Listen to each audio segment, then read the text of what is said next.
Hello सांग मैंने जय जगन्नाथ नमस्कार वेलकम को मिनी ब्लॉग को सो सांग मैंने सकाल बर्तमान भी 11टा झील को स्कूल को आनी पुणी स्कूल लेकिन जाऊे रिटर्न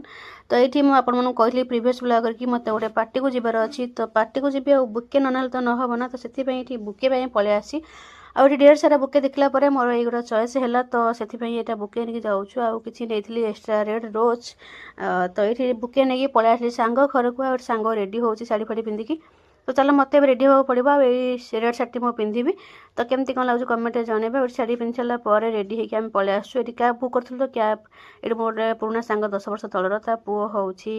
आयान तो चलो ये समस्त रेडी होकर पलि आसलु आम बरमडा फिल्ड आउ ये किसी सांग तो चलो ये एंट्री कलु यहाँ हूँ एंट्री गेट थी केते सुंदर से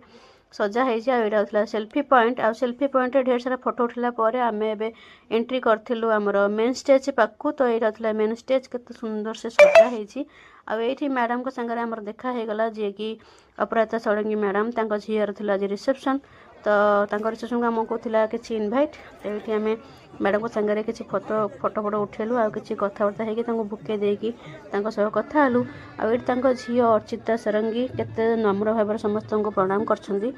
शुणा मैडम किसी कहते जे पाखापाखि 35,000 ऊर्ध्व आम भाई भौणी मैंने झील ज्वाई को आशीर्वाद देवाई आसी आमे कृतज्ञ मु कृतज्ञ मो स्वामी श्री संतोष सारंगी जी कृतज्ञ समस्त परिवार लोक मैंने आपनको प्रति कृतज्ञ आशीर्वाद कामना आमे करूछु। तबरे एठी आमे एंट्री करथिलु हमर खाइबा स्टॉल पाखको आ खाइबा स्टॉल रे एठी बहुत सुंदर सजा हेतिला तो एठी आमे समस्त लाइन लगिथिलु खाइबा पई आ एठी जहा इच्छा ताहा खाइ साला परे आमे लास्ट रे आमे खाइथिलु पान तो ये आज मिनी ब्लॉग केमती कौन लगी निश्चय कमेंट में जनइबे और रोज देखा नेक्स्ट ब्लॉग से जय जगन्नाथ नमस्कार।